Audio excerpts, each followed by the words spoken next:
Europe और America में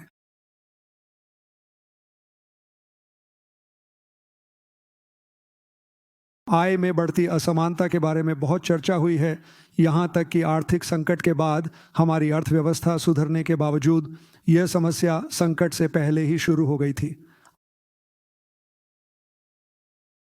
आपके देश चीन में इस बात की चिंता रही है कि क्या आपने इतिहास में सबसे ज़्यादा लोगों को बहुत गरीबी से निकालकर मध्यम वर्ग में लाने का काम किया है,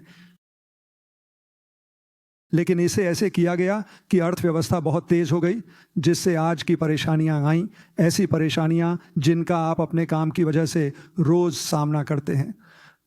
देशों के बीच अभी भी असमानता बढ़ रही है, जबकि सच ये है कि सहस्राब्दी विकास लक्ष्यों को पाने की कोशिश में जो अभी ख़त्म हुए हैं, बहुत गरीबी कम करने में काफ़ी तरक्की हुई है। और असल में हम देख रहे हैं कि हमने पूरी दुनिया के तौर पर लोगों को गरीबी रेखा से ऊपर लाने के लिए मौके बनाने में अच्छा काम किया है।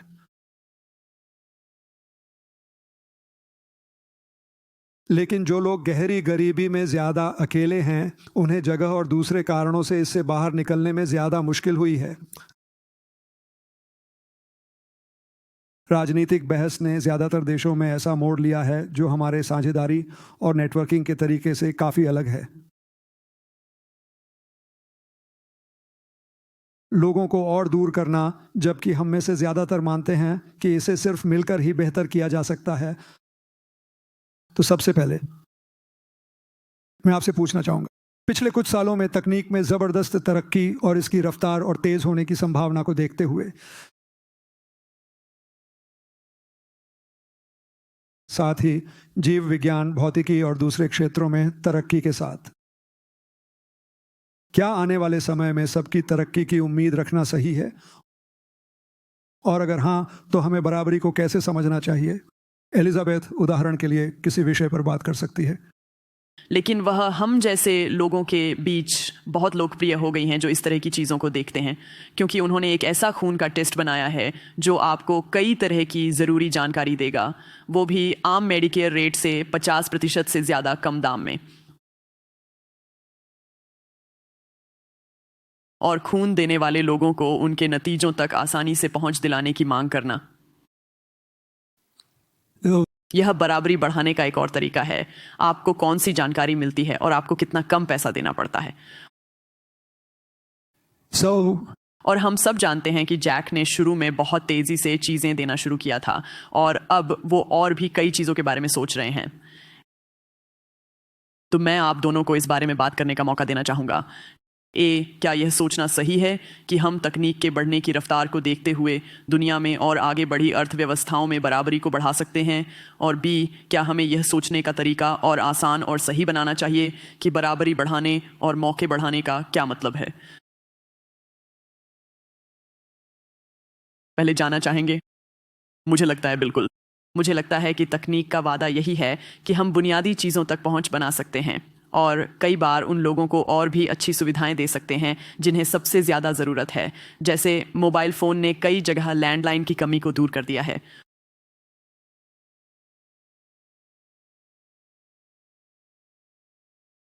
और मुझे लगता है कि सिलिकॉन वैली और दुनिया के इन जगहों का वादा, जहां इतनी ज़्यादा नई सोच है, यही है कि हम दिखा सकते हैं कि अच्छा काम करके भी आगे बढ़ सकते हैं और उन लोगों के लिए तकनीक ला सकते हैं जिन्हें सबसे ज़्यादा ज़रूरत है। मेरा मतलब है, अब सबसे अच्छे बिजनेस मॉडल वे हैं जहां आप ऐसे सामान और सेवाएं बना रहे हैं जिनकी कीमतें उनसे कम हैं जो संस्थाओं से मदद पाते हैं। और जब आप ऐसी बुनियादी सुविधा लाते हैं, हमारे केस में हम स्वास्थ्य और स्वास्थ्य की जानकारी तक पहुंच पर ध्यान दे रहे हैं। यह लोगों को स्कूल जाने और अपनी आर्थिक तरक्की के लिए स्वस्थ होने का पहला कदम है। मैं एक बिंदु बनाना चाहता हूं और फिर आप दोनों को उस पर फॉलो अप का मौका देना चाहता हूं, पर मैं चाहता हूं कि जैक सवाल का जवाब दें। उस बहुत अच्छी तरह से कही गई बात में एक सोच छिपी हुई है। यह कि सही प्रोत्साहन मिलने पर बाजार को समाज की भलाई के लिए काम करने के लिए तैयार किया जा सकता है। अगर आप मेरी तरह मानते हैं कि हर जगह जहां हम मेरे फाउंडेशन के साथ काम करते हैं, न कि सीजीआई के साथ, मेरा मकसद है कि हम अपनी नौकरी खुद खत्म कर दें। मुझे विश्वास है कि लोग अपने पैरों पर खड़े होना और ताकतवर बनना चाहते हैं।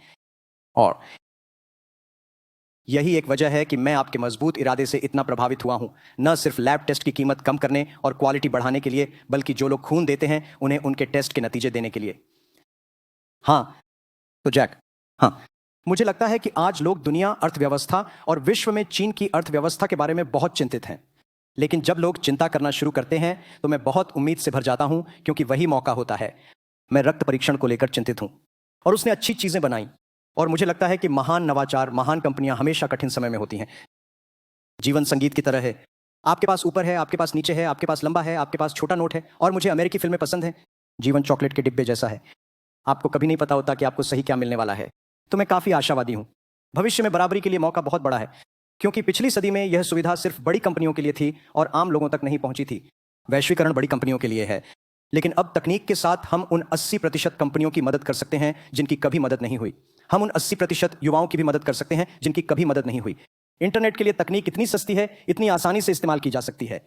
एक वजह जिससे हम चीन में ई-कॉमर्स में इतनी तेजी से बढ़े, अमेरिका से भी ज्यादा तेजी से, क्योंकि चीन में हमारा कारोबार का ढांचा बहुत खराब था। जब हालत बहुत खराब हो जाती है तो कुछ ना कुछ होता है। आज हम चीन के गांवों में काम कर रहे हैं। मैं कभी सोच भी नहीं सकता था कि चीन में करीब 80 करोड़ लोग अभी भी गांवों में किसान के रूप में रहते हैं। इसके अलावा करीब 20 करोड़ लोग और भी हैं। उनकी कमाई रोजाना $1 से भी कम है। और इंटरनेट से पहले इन लोगों के लिए कंप्यूटर तक पहुंचना नामुमकिन था, क्योंकि यह बहुत मुश्किल था। मेरे जैसे लोगों को भी नहीं पता कंप्यूटर कैसे चलाएं। पर अब 80% किसान, जो लोग मोबाइल फोन इस्तेमाल करते हैं, जब उनके पास मोबाइल फोन, इंटरनेट और डेटा होता है तो सब कुछ बदल जाता है। इसलिए मैं भविष्य को लेकर उत्साहित हूं। लोग हमेशा चिंता करते हैं। मुझे वहां बैठे छोटे बच्चों का अपने सपने और आशाओं के बारे में बात करना अच्छा लगता है, क्योंकि अगर उनमें आशा है तो हम में भी आशा है। यही मेरा विश्वास है। और चलिए बस लेते हैं। आप क्या करते हैं? और मैंने आपके बारे में जो भी सुना वो मुझे बहुत अच्छा लगा। लोगों की सेवा करो। और बांस के किसानों और आपकी पत्नी और उनके दोस्तों के बारे में आपकी कहानी, ये बहुत अच्छा रहा था। लेकिन ये कहां जा रहा है? आप क्या करने वाले हैं? चीन के दूर दराज के ग्रामीण इलाकों में लोग अपने मोबाइल फोन का अधिकतम उपयोग कर सके, इसके लिए आपकी क्या योजनाएं हैं? आपके प्रोजेक्ट्स को ऑर्डर करने के अलावा आप इसे कैसे प्राप्त करेंगे? क्या आप उन्हें मोबाइल फोन से बैंकिंग सिस्टम में लाने वाले हैं? कैसे? खैर, हमें कभी नहीं पता था कि हम इतनी तेजी से बढ़ सकते हैं। पिछले 5 महीनों में हमने 4500 गांवों को कवर किया, और ये लोग आमतौर पर इसे बहुत पारंपरिक तरीके से उपयोग करते हैं। उन्हें लगभग 2 लगते हैं। हम एक ग्रामीण क्षेत्र में गए। किसानों को शहर के बीच में डाउनटाउन तक पहुंचने और चीजें खरीदने में 2 घंटे लगे। लेकिन आज मोबाइल फोन की वजह से हम चीजों को उनके घर तक, उनके गांव तक 72 घंटों के भीतर पहुंचा सकते हैं। मुझे याद है कि वहां एक था। खैर, पिछले हफ्ते मैंने एक बहुत दिलचस्प चीज पढ़ी। यह बहुत बढ़िया है। एक लड़की है, उसने मुझे एक कहानी बताई। उसने कहा कि उसके दादाजी 92 साल के हैं और अपने जीवन में वह हमेशा एक पश्चिमी शैली का भोजन आजमाना चाहते थे, लेकिन वह ग्रामीण इलाकों में रहते थे, वहां कोई रेस्तरां भोजन नहीं था। तो उसने कहा कि मैंने इंटरनेट पर उस गांव में पश्चिमी भोजन की डिलीवरी के लिए एक रेस्तरां में डिनर बुक करने की कोशिश की, और उन्होंने आखिरकार तुरंत एक रेस्तरां ढूंढ लिया। वहां 3 लड़के हैं। उन्होंने शंघाई से उस गांव तक लगभग 3 दिन की बस यात्रा की। उनके लिए इतालवी स्पेगेटी और बीफ बनाया। इस 82 साल के आदमी के लिए यह बहुत खुशी की बात थी, और पूरा गांव उत्साहित था। सब कहते हैं, वाह, अब खाना मंगवा सकते हैं, अलग तरह का खाना। तो लगभग सब कुछ खरीद रहे हैं और हम मदद भी कर रहे हैं। बहुत सारे किसान हैं, वे बहुत सारे सेब लगाते हैं, बढ़िया सेब। लेकिन 90% सेब सड़ जाते हैं, क्योंकि उन्हें कोई खरीदता नहीं है। वे आमतौर पर ट्रैक खरीदते हैं। आप जानते हैं, अगर आप सेब बेचते हैं तो वे पूरे ट्रक के सेब बेचते हैं, और पुराने तरीके से वे सेब की पूरी टोकरी एक साथ बेचते थे। यह आसान था, पर अब नेट की वजह से वे एक एक सेब अलग बेचते हैं, जिससे ज्यादा फायदा होता है। वे $1 में 1 IMB या 2 IMB बेचते हैं। तो दवा बेचने वाले नेट से मोबाइल पर खरीद बेच कर सकते हैं। इससे उनका जीवन बदला है, और मुझे लगता है कि यह बहुत अच्छा है, और लोगों को सीखने के लिए ऐसी मिसालें चाहिए। खैर, दूसरा, मेरे पड़ोसी ने ऑनलाइन चीजें बेचकर पैसे कमाए। मेरे पड़ोसी बहुत सी दिलचस्प चीजें खरीदते हैं। ऑनलाइन लोग सीखना शुरू करते हैं और ज्यादा लोग मोबाइल फोन खरीदने लगते हैं। हम सभी फैक्ट्रियों को मोबाइल फैक्ट्रियों में नहीं बदल सकते ताकि हम उन्हें फोन बेच सकें। वे जानते हैं कि मोबाइल फोन सच में काम करता है और उनके जीवन को बदलने में मदद करता है। वे मोबाइल फोन खरीदने लगते हैं। वे मोबाइल फोन खरीदने लगते हैं। क्या आपको लगता है कि इससे अभी की समस्याएं जैसे चीन में है कम हो जाएंगी? अगर हमारे पास ज्यादा बाजार की जानकारी होगी तो बाजार तय करेगा कि पैसा कहां लगेगा। इसके बजाय सरकार यह सोचने लगे कि मुझे यहाँ वहाँ या और कहीं एक और घर या ऑफिस बनाना चाहिए, और फिर आप एक बुलबुले में फंस जाते हैं।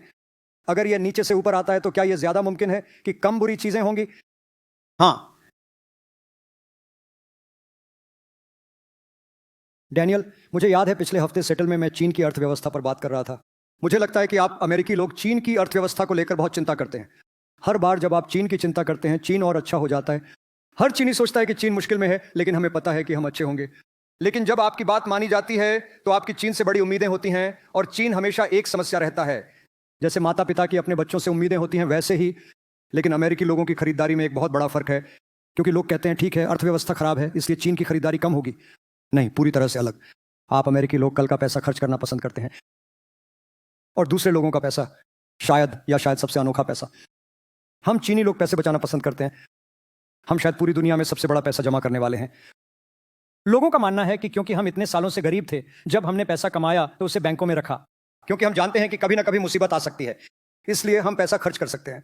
जब अर्थव्यवस्था खराब होती है तब भी हमारे पास खर्च करने के लिए पैसा होता है। आप लोग शायद चिंता नहीं करते होंगे।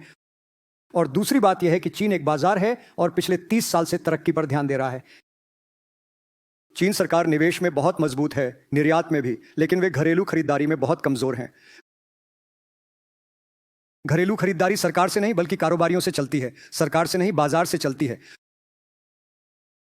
तो पिछले 2 साल में, पिछले 20 साल में सरकार इतनी ताकतवर थी कि अब वे कमजोर हो गई हैं। यह हमारा अवसर है, यह हमारा शो है। बाजार की अर्थव्यवस्था और कारोबार को देखने का समय है, कैसे हम सही मायने में खरीदारी बढ़ा सकते हैं।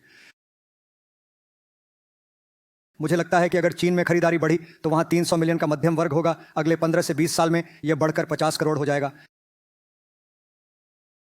हमें बहुत सारी चीजें बाहर से मंगवाने की जरूरत है, तो जब हम बाहर से चीजें मंगवाना शुरू करते हैं तो यह अच्छा है।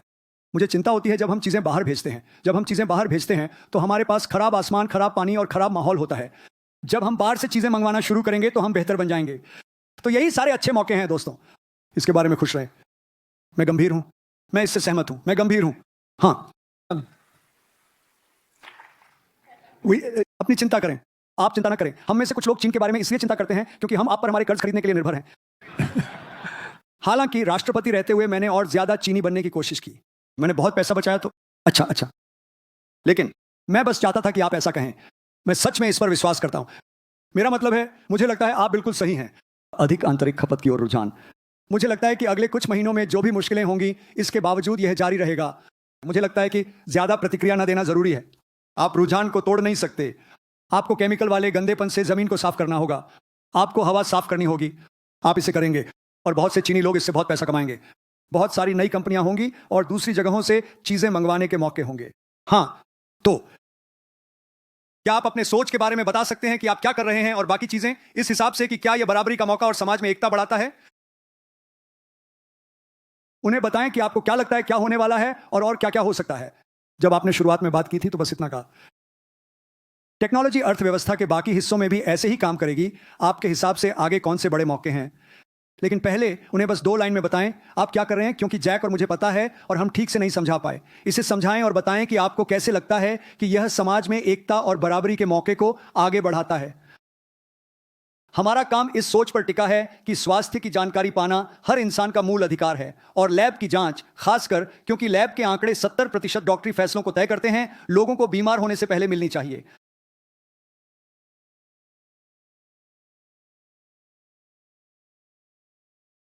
तो अगर आप आज किसी शब्दकोश में बीमारी की जांच का मतलब देखें तो वहां लिखा है कि लक्षणों से बीमारी का पता लगाना, यानी कि हम तब पता करते हैं कि कोई बीमार है जब बीमारी काफी बढ़ चुकी होती है।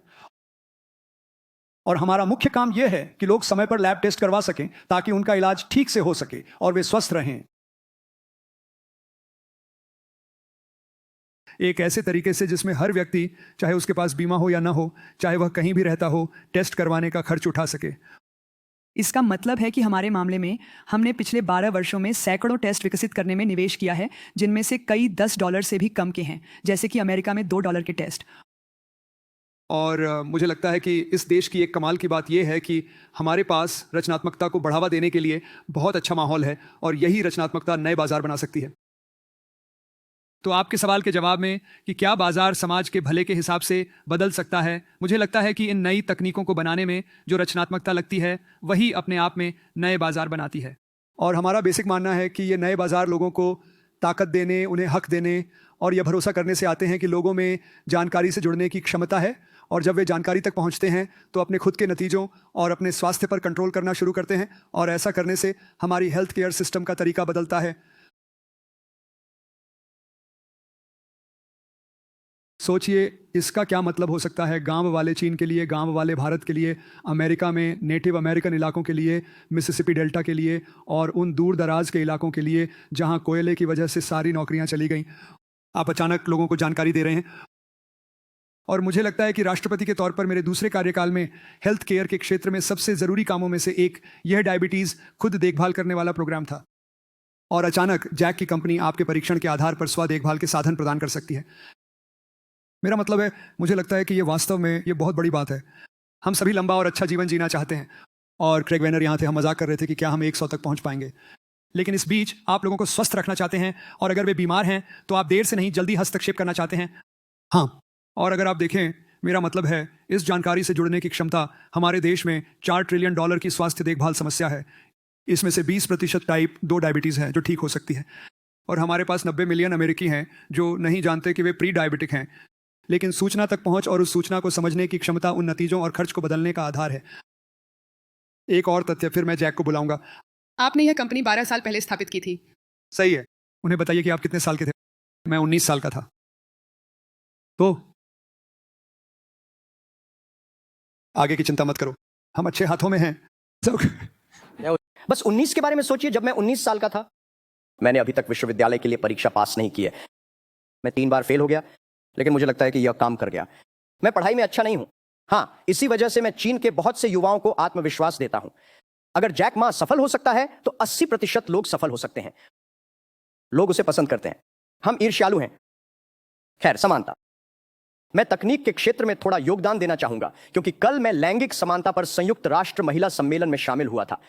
मेरा मानना है कि पहली तकनीकी क्रांति 200 साल पहले इंग्लैंड में हुई थी, जिससे इंसान की ताकत, खासकर हाथों की ताकत बढ़ गई थी। अमेरिका में दूसरी तकनीकी क्रांति तब आई जब हमारी ऊर्जा ज्यादा समय तक चलने लगी, लेकिन इस तकनीक ने दिमाग को आजाद किया। तो यह सदी इस बात की प्रतिस्पर्धा नहीं है कि कौन मजबूत है, किसकी मांसपेशियां मजबूत हैं। यह इस बारे में है कि कौन ज्यादा समझदार है, कौन नरम दिल है और कौन सुन सकता है। यह बुद्धिमत्ता की चुनौती है। इसलिए इंटरनेट पर पुरुष और महिलाएं समान हैं। आप इंटरनेट पर यह नहीं देख सकते कि कोई महिला है या पुरुष। महिलाएं इंटरनेट पर पुरुषों की तुलना में बेहतर सेवा दे सकती हैं। पुरुष जब व्यापार की बात करते हैं तो वे संख्याओं और प्रतिस्पर्धा की बात करते हैं, जिससे व्यापार बहुत ठंडा हो जाता है। महिलाएं वे व्यापार को बहुत आरामदायक जीवन शैली और दिलचस्प बनाती हैं। हमारे 5 मिलियन दुकान मालिकों में से 50% से अधिक महिलाएं हैं, और लोग इसे पसंद करते हैं। मेरा मतलब है, यह सबसे अच्छी बात है जो मैं देखता हूं कि इस सदी में हम राज्य के नेताओं और राष्ट्रपति के रूप में ज्यादा से ज्यादा महिला नेताओं को देख रहे हैं। आगे चलकर संयुक्त राष्ट्र के महासचिव भी महिला नेता होनी चाहिए, और यह बराबरी के लिए बहुत अच्छा समय है, और मुझे इसके लिए बहुत खुशी होती है। मुझे आपसे पूछने दीजिए, हमारा समय लगभग खत्म हो गया है, लेकिन एक बात जिसके बारे में हमने यहां ज्यादा बात नहीं की है, न सिर्फ यहां बल्कि आमतौर पर भी, वो ये है कि क्या हमने जो छलांग देखी थी, मोबाइल फोन जो आपकी अद्भुत व्यावसायिक सफलता में महत्वपूर्ण थे और जो आपके लिए इसे संभव बनाएंगे, सही समय पर पूरी दुनिया में वह करना जो आपने किया है, जो अब तक इंसानी इतिहास में किसी के लिए भी अपने स्वास्थ्य की जानकारी पाना सोच से परे था, हमने नहीं किया है। हमने कुछ मिसालें देखी हैं, लेकिन बिजली और साफ बिजली के साथ वो बड़ा बदलाव नहीं आया है, और मौसम बदलाव के सबसे बुरे नतीजों से बचने के लिए इतने कम समय में काफी नहीं है। तो क्या आप मानते हैं कि, मेरा मतलब है, आपके देश ने सबसे ज्यादा कोशिश की है सौर पैनल लगाने की, और कुछ कंपनियां ज्यादा करने की वजह से बंद हो गईं। सही है, लेकिन पहले आपको कोयले को धीरे धीरे कम करना है, सूरज की तरफ बढ़ना है, और ऐसी बाकी चीज़ों पर काम करना है। इस बीच अफ्रीका, जो मोबाइल फ़ोन की वजह से बहुत तेज़ी से बढ़ रहा है और दुनिया के 6 सबसे तेज़ी से बढ़ने वाले देशों में है, फिर भी वहाँ की बहुत सी ज़मीन रात में पूरी तरह अंधेरे में रहती है। क्या आप मानते हैं कि हम केंद्रीकृत की जगह बंटे हुए सौर ऊर्जा से उतनी ही जल्दी आगे बढ़ सकते हैं जितनी जल्दी हमने मोबाइल फ़ोन में किया? और अगर ऐसा है और ये आपका काम होता, तो आज जो कर रहे हैं उसे छोड़कर वहाँ शुरू करना पड़े तो आप कैसे करते? सबसे पहले मुझे ये पता है, मैं तकनीक में बहुत भरोसा करता हूँ और मुझे लगता है कि अभी हम ऐसे समय में हैं जब नई तकनीक आ रही है और हम इन समस्याओं को हल करने के लिए तकनीक का अच्छा इस्तेमाल कर सकते हैं। तो मैं इसे उन नए हलों के हिसाब से देखूंगा जो हमारे पास पहले से हैं और लोगों को उन हलों तक पहुंच दिलाने और उनके आसपास बाजार बनाने के बारे में सोचूंगा। मुझे लगता है कि सच में ऐसा माहौल बनाने का मौका है जिसमें लोग इन हलों से पैसे कमा सकते हैं और मुझे लगता है कि इससे लोग इसे अपनाएंगे। मुझे लगता है कि विकासशील देशों में इससे पैसे कमाने का मौका है और जितना हम कुछ तकनीकों को बाजार में ला सकते हैं उतना ही हम स्थानीय विकास और लोगों की भागीदारी बढ़ा सकते हैं इन हलों को अपनाने में। इसी से जुड़ा जैक, आप इसका जवाब दें और फिर मैं आपसे आखिरी सवाल पूछूंगा। हाँ, मैं मानता हूं कि तकनीक से युद्ध के हालात बेहतर हो सकते हैं क्योंकि लोग कहते हैं कि चीन की अर्थव्यवस्था धीमी हो रही है। मैं 7% से खुश हूं, यहाँ तक कि 5% से भी, क्योंकि चीन जैसी बड़ी अर्थव्यवस्था के जीडीपी का 5% भी बहुत बड़ा है। लेकिन आप चीन से 11% की बढ़त की उम्मीद नहीं कर सकते। जैसे एक इंसान जब 1.8 मीटर लंबा हो जाता है तो हर साल 10% बढ़ना मुमकिन नहीं है। आपको अपनी क्वालिटी, सोच और समझ को बढ़ाना होगा। इसलिए मुझे लगता है कि चीन को इन समस्याओं को सुलझाने के लिए नई तकनीक की ज़रूरत है और आज डेटा, साफ तकनीक, ये सभी काम चीन को करने चाहिए।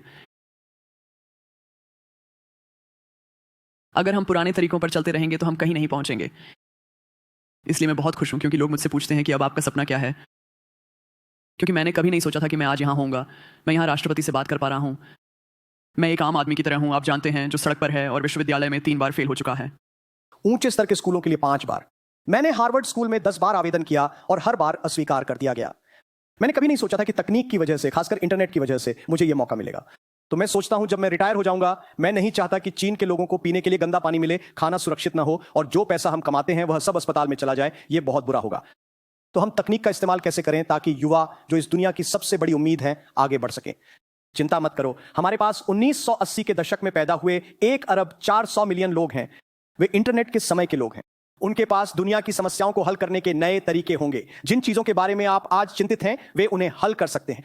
और मनुष्य के पास सदियों से इस तरह की चिंताएं रही हैं और युवा लोग हमेशा इसे हल कर सकते हैं। और आज जब आपके पास सही दिशा है, स्वच्छ ऊर्जा, आप जानते हैं, जलवायु परिवर्तन, ये सभी मुद्दे वे हल हो जाएंगे और ये हमारे सामने आने वाले बड़े अवसर हैं। कुछ और? मैं इससे सहमत हूं। मुझे लगता है जितना ज्यादा हम लोगों को हक दे सकते हैं उतना ही ज्यादा हम ऐसे माहौल बना सकते हैं जिसमें लोग मजबूत बन सकें। जितना ज्यादा हम लोगों को अपना कारोबार शुरू करने और तकनीक से फायदा उठाने का हक देते हैं उतना ही हम तरक्की को बढ़ावा देते हैं। जितना ज्यादा आप देखते हैं उतना ही ये बाजार बदलते जाते हैं। इससे पहले कि वे मंच छोड़ें, मैं चाहता हूं कि आप उन्हें देखें और मैं चाहता हूं कि आप उस समय के बारे में सोचें जो हमें यहां बिताना पड़ा। सीरिया और लेबनान में शरणार्थी समस्याओं से निपटना। खड़े हो जाओ इलियास। ये मेरे दोस्त हैं, इलियास बोसाव। वह लेबनान में शिक्षा मंत्री हैं। उसे इन सभी बच्चों को शिक्षित करना है। और तो उन्होंने एक ऐसा कमाल किया जो जिंदगी को बहुत अच्छे से दिखाता है। एलिजाबेथ और जैक ने जीवन जिया है। वह था दुबई के अमेरिकी विश्वविद्यालय में एक बहुत ही जिम्मेदार पद पर। उन्होंने अमेरिकी पढ़े लिखे लोगों को अरबी रीति रिवाज में रहने के लिए वहां लाना शुरू किया। उन्होंने ये सब अद्भुत चीजें की। लेबनान संकट में था, वह अपना देश बचाने के लिए घर गया। क्या अंतर है? अगर वह और हर समझदार लेबनानी व्यक्ति इन बातों पर ध्यान दे पाते तो वे कितना ज्यादा कर सकते थे। और वह ऐसा क्यों नहीं कर सकता? क्योंकि वहां ऐसे लोग ज्यादा हैं जो सोचते हैं कि उनके बीच के फर्क उनकी एक जैसी इंसानियत और मुश्किलों से ज्यादा जरूरी है। आप सोच भी नहीं सकते। जैक मा को चीन का होने पर गर्व है। मुझे यह पसंद है। उन्होंने इसे कभी छिपाया नहीं। वे इससे खुश हैं। मुझे वैश्विक नागरिक होने पर गर्व है। हाँ, और मुझे लगता है एलिजाबेथ को अपने सुनहरे बाल, नीली आंखें और उत्तरी कैलिफोर्निया की अमेरिकी टेक्नोलॉजी एक्सपर्ट होने पर गर्व है। हाँ, लेकिन वे नहीं। उनमें से किसी ने भी अपने जीवन का मतलब या अपने काम की दिशा को किसी और के बारे में बुरा कहकर नहीं बताया है। मेरे दोस्त डिकेम्बे मुटोम्बो, खड़े हो जाओ। नहीं, आपको खड़े होने की जरूरत नहीं। इससे आपको बहुत दर्द होगा। आप एक बूढ़े आदमी हैं। मेरे 7 फुट 2 इंच लंबे दोस्त को अभी national basketball association hall of fame में शामिल किया गया है।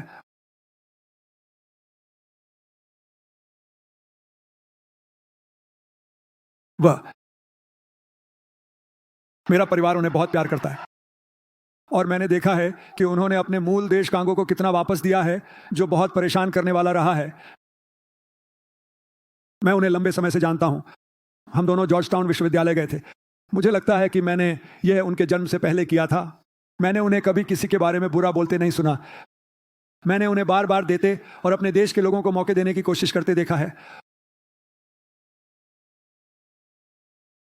मैं आपको यह क्यों बता रहा हूं? उनका जीवन अच्छा रहा है। उन्होंने कभी अपने जीवन को किसी और के बारे में बुरा कहकर नहीं समझाया। उन्होंने कभी किसी की सफलता से जलन नहीं रखी और उन्हें लगता था कि दूसरों की मदद करना उनकी जिम्मेदारी है। मैं आपको बता रहा हूं, यही है। हम फिर से एक ऐसे समय में हैं जब सबको मिलकर दुनिया की चिंता हो रही है, जहां सबसे बड़ा संघर्ष वही पुराना है। मानव इतिहास में सिर्फ आधुनिक तकनीकी वास्तविकताओं में। मेरा मतलब है, अगर आप मध्य पूर्व को बनाने की कोशिश कर रहे होते तो आप हमारे स्थायी समर्थक ओमान के राजदूत के बारे में सोचेंगे, जिन्होंने कोशिश की। उनकी सरकार ने ईरान में परमाणु मुद्दे पर मध्य पूर्व में एक बड़ी लड़ाई को रोकने में मदद करने की कोशिश की। हम सब भगवान से प्रार्थना करते हैं कि सब ठीक हो जाए, और उसने आपको इधर उधर देखने और इन सभी जगहों को देखने के लिए प्रेरित किया। जहां भी लोग अपने मतभेदों को एक तरफ रखकर एक साथ काम कर रहे हैं, अच्छी चीजें हो रही हैं। हम दुनिया की सच्चाई में रहे बिना आर्थिक या सामाजिक बराबरी नहीं पा सकते। हमें मुश्किलों और मौकों को देखना होगा, अच्छे फैसले लेने होंगे, और हम में से जो लोग सोचते हैं कि हम बहुत समय दूसरों की मदद में लगाते हैं, हमारा असली मकसद यह होना चाहिए कि हम ऐसा काम करें कि हमारी जरूरत ही ना रहे। बिल और टानी ऑस्टिन ने स्टार की कंपनी के साथ मिलकर गरीब लोगों को मुफ्त में सुनने की मशीनें देना शुरू किया। यह काम उन लोगों की मदद के लिए था जो पैसे की वजह से सुनने की मशीन नहीं खरीद सकते थे। और फिर उन्होंने फैसला किया, खैर, इन युवाओं को बोलना सिखाना बेहतर होगा। अगर उन्हें सुनने का उपहार मिलता है तो उन्हें बस सीखना होगा। इसलिए वे शिक्षा के व्यवसाय में आए। सोनी वर्की शिक्षा के काम में आए और उन्होंने सोचा कि किसी को कुछ खास करना चाहिए ताकि लोगों को याद रहे कि असली मायने सिर्फ टीचर्स रखते हैं। तो उन्होंने पिछले साल पहला global teacher of the year award दिया, और एक इंटरनेशनल पैनल ने मेन की एक टीचर को इनाम दिया जिसने तुरंत पूरा $1 मिलियन अपने स्कूल को दे दिया। उस महिला ने अपनी जिंदगी में कभी पैसे नहीं कमाए थे, उसने तुरंत सारा पैसा दे दिया। भविष्य वे लोग बनाएंगे जो सोचते हैं कि हमें मिले नए औजारों का कैसे इस्तेमाल करें।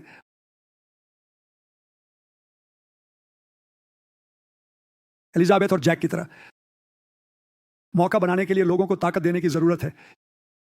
और यह रास्ता सीधा नहीं होगा, यह बहुत पेचीदा है, क्योंकि इसमें कई चीजें एक साथ चल रही हैं। लेकिन मैं बस चाहता हूं कि आप इस पर विचार करें। आप उन्हें देखकर अच्छा महसूस करते हैं क्योंकि आप खुद को उनसे जोड़ पाते हैं, चाहे वे आपसे अलग हों। और असल में हम सब फिर से वहीं आ गए हैं और हम पीछे नहीं जा सकते, हम हार नहीं मान सकते। इसीलिए इटली के प्रधानमंत्री और जॉर्ज सोरोस यूरोप के भविष्य पर बात कर रहे थे, और जॉर्ज ने कहा कि यह टूट रहा था, और प्रधानमंत्री ने कहा नहीं, इससे टूटना नहीं चाहिए अगर यह सिर्फ पैसों से ज्यादा किसी चीज के बारे में है। मैंने सोचा कि इसे टूटना नहीं चाहिए अगर आप सच में ऐसा चाहते हैं और आप इसके लिए खुद को आगे कर देते हैं। आज कोई पक्का नतीजा नहीं है, लेकिन आप कह सकते हैं कि दिशा सही है। तो आगे बढ़िए। आप कुछ कहने वाले थे, है ना? हाँ, मैं बस ये कहना चाहती थी, जैसे हम भविष्य की बात कर रहे हैं, और मेरे अनुभव से और यहाँ सब लोगों को देखकर मुझे लगता है कि हमें अपनी बेटियों को यह सिखाना चाहिए कि वे इंजीनियरिंग, विज्ञान और गणित में सबसे अच्छी हो सकती हैं, क्योंकि जब वे इन क्षेत्रों में आगे बढ़ती हैं तो सब कुछ बदल जाता है। और हमें इस देश में ऐसा करने की जरूरत है, और हमें ऐसा करना चाहिए जैसे अन्य देशों के माता पिता करते हैं। वो कहें, हाँ, मैं सोच रही थी कि आप जो कह रहे हैं वह सही है। सोचिए, जब आप परेशानियों के बारे में बात करते हैं, आप आमतौर पर एक नेता की तरह जब मौकों की बात करते हैं तो व्यापारियों की बात करते हैं। मैं सोच रहा था कि हम कैसे सभी परेशानियों को मौकों में बदल सकते हैं।